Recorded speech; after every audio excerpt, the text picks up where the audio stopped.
eɗen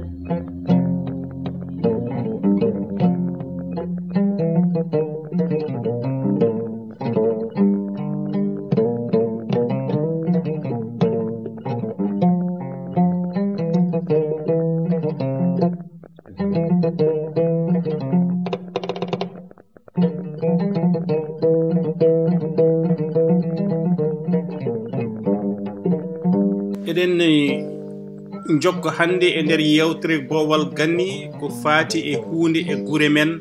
e fadde e kala saha catagol jeyaɓe ɓen guri walla wittuɓe hen ha bindi hen kono kadi testiftinen fandare nde ko dañde deftere muulande taw ina rendini tarikaji gure men foof wona ruttorde sukaɓe janggo jogori kutoraki e nder gure ɗe garɗen hande ina jeeya hen wuuro witego Ɓokki Jawe.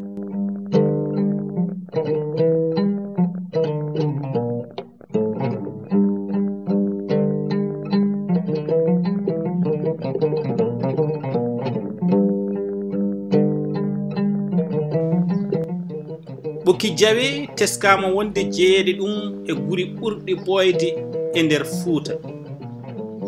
sabu Bakel e hoore mum wuro ngo hoɗi duuɓi 300 ko adi nde Bakel ina wooda. Ɓokki Jawe ko nokku soninkoɓe e haal Pulaar en garani e namdal hol adiɓe hodde ɗon kono eɗen gandi ko ɗum koddigal kadi ɓoyngal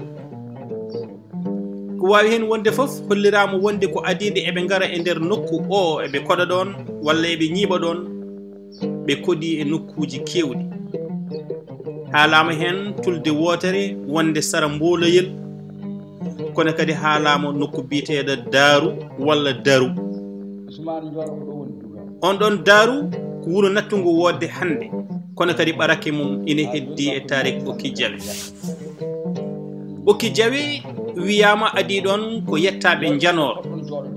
ɓen kolliri wonde ko kañumen gadi jippinde ɗon kaake mumen won wiɓe ni ɓen ɗon notitto koye hindi jammannaɓe tawa yettode mabɓe ko Janor wiyama wonde ɓe guuri ɗon hakke duuɓi 350 pawɗi ko adi garangal woɗɓe in tawtaɓe ɗon kono kadi hollirama wonde adi tawtudeɓe ɗon ko yettaɓe Ndaw woɗɓe ko wayno Huley Bokar Janor kañum holliri wonde ɓe koɗi ɗon ko hakke duuɓi 300 ko adi garangal kinde goɗɗe walla leƴƴi goɗɗi kono Mami Janor e nder wittu mum kañum holliri wonde ko hakke duuɓi 300 pawɗi ɓe goni ɗon ko adi woɗɓe ne gara ɗon ɗum ɗonne kadi ina wawi sikkitede to banggue tarikh sabu wiyede wonde ko haade mabɓe arde ɗon sereraɓe no gonno ɗon wiyama wonde ɗo Ɓokki Jawe ɗo kamɓe Janor naɓe adiɓe arde ɗon jaatiɓe gardinoɗo ɗon o wiyete ko Waali Janor wiyama kadi kamɓe to banggue hitorde mabɓe walla malnorde mabɓe ko gadata woni totem mabɓe Ɓokki Jawe noon to banggue inde nde won version ngaji jalti hen ko laaɓi kam Ɓokki ki wiyama wonde woni walla wonno koɗo genale ɗe goni ɗo hande ko addani ɗum wiyede Ɓokki Jawe ɓe hen mbi ko kamɓe rewɓe arannoɓe ɗon soɓe gari uno ko ɗon ɓe mbaɗatno rimba rimba woni kawtal unoɓe ummiɓe e galleji certuɗi e nder uno mabɓe soɓe gare unde kamɓe foof ɓe ɓorta jawe mabɓe ɓe pawa e foɓre Ɓokki ki yeehi ha wiya Ɓokki Jawe miijo wongo wi ala Ɓokki Jawe woni koye jeeje ngol woni wonani e jeeri wonani e waalo gonɗon miijo wi ko so tawima eɓe garino tellitade e waalo walla rumtoyde jeeri ɓe ƴettanno cuɗari mabɓe woni jawe mabɓe ɓe desda ɗum Ɓokki ki yeehi ha watti wiyede Ɓokki Jawe e kala ko wawi hen wonde inde wuro ngo kam ina andina en hol adiɓe hodde ɗo kono kadi Ɓokki Jawe hono no yoga e gure meɗen rokkama mit walla darol ngol ina andina en wonde garɗo o wonɓe o tawi ɗon o tawi ɓen ɗon koye luural o fewnditi gonka mumen ɓe garditinimo enen gandi guri kewɗe ene dokka on ɗon gaddin gurdam ɓokki jawi noon to bangguine leyɗele men pecciri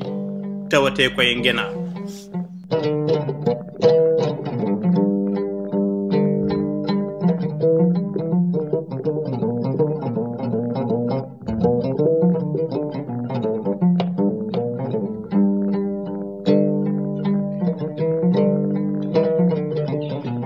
ina jeeya e guri men kadi ha hande ɓoyɗe wuro Mbolo Birane e ko tugnorde men ƴetti e biteɗo Amadou Louty Kane wuro ngo sosi ɗum ko biteɗo Birane Ali Hamme Julɗo Kane on ummi ko dimat ina wawi wonde dimat rewo ina wawi wonde dimat worgo e wiide makko darnuɓe Mbolo Birane ɓe ko 14 won miijo wongo wi ala ko 13 kamɓe fof noon jiidi kosam e duhol wiyama wonde ko addiɓe ɗon ina jeeya hen sarde diine l'islam e nder on ɗon nokku ɓe gadiri ko banggue rewo e nokkuji baɗina babaɓe baɗina hayme dat ko adinde eɓe garta banggue worgo wiyama wonde gartugol mabɓe banggue worgo hawri koye hitande 1919 tawɓe tacciri ko nokku biteɗo Mbañ tawi noon on saaha taw Mbañ woodi walla taw Mbañ wodani kono kam ko nokku on ɗon ɓe tacciri saabu Mbañ woodi ko caggal pusgu gueɗe ko hen Mbañ jibina ɓe gari ha Diabo ɓe ummiti ɗon ɓe tinditi banggue hirnangue ɓe gari ha nokku biteɗo Mbolo Birane nokku o yoni ɓe ɗo wiyama wonde wuro ngo inde nde Mbolo ina wawi firde ɗemgal jolfe Mbolo woni dental Mbolo Birane woni dental Birane walla renɗo Birane saabu wiyama wonde nde ɓe paati banggue hirnangue ummade Diabo caggal nde ɓe tacciti e hitande 1919 ɓe tawi ɗon jolfuɓe kam e sereraɓe taw noon ɓen ɗon wona diine l'islam nde wanno wuro Mbolo Birane kadi ina jeeya e gure ɗo jamaji gaddama mahede e Fouta saabu jamaji jeeɗiɗi gadaɗi mahede wiyama wonde walla jumaji jeeɗiɗi gadaɗi mahede wiyama wonde mo Mbolo Birane o ko hen jeeya ɓe jaltini kode mawɓe eɗen mbawi limtude hen tan hayso ceerno Dawoudou Sy jiiɗa aduna e hitande 1997 hande leliɗo e nder diwan mo Kaolack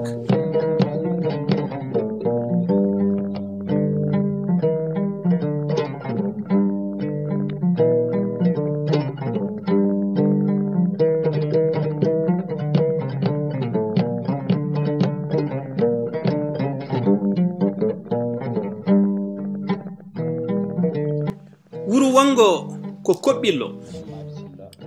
Koɓɓillo jeeya koye gure ɓoyɗe saabu wiyede wonde wuro ngo sosama guila hitande 1950 firti ko wuro ngo nana fooɗano duuɓi mum 100 Koɓɓillo kadi eɗen gandi waɗi baɗal pattam lamiwal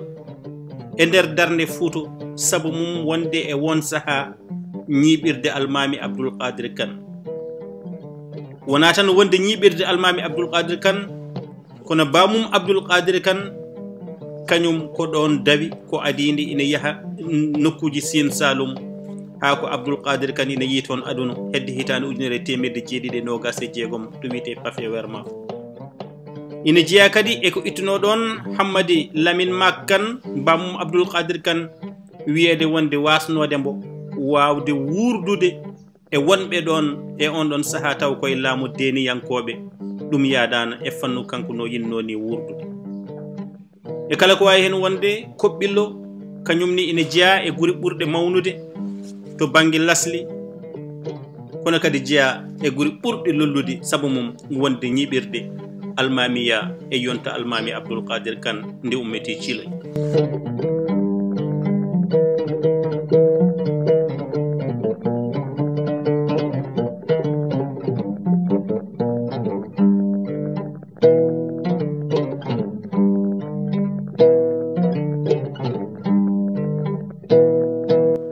tawi ko ciloñ kañum ni na anda wonde ɗum nokku wiyeede wonde Fuuta ummade hirnange fay funnange ko ɗon woni hakkunde Fuuta ɗum ni wiya ciloñ salndu Fuuta wiyama wonde wuro ngo sosama gila e niwiiri 13 woni 13e siècle ina tawe hen leeɗe kewɗe leegal jufnaɓe jaɓɓe sala molle jawanɓe gamgu gollere sincu gollere less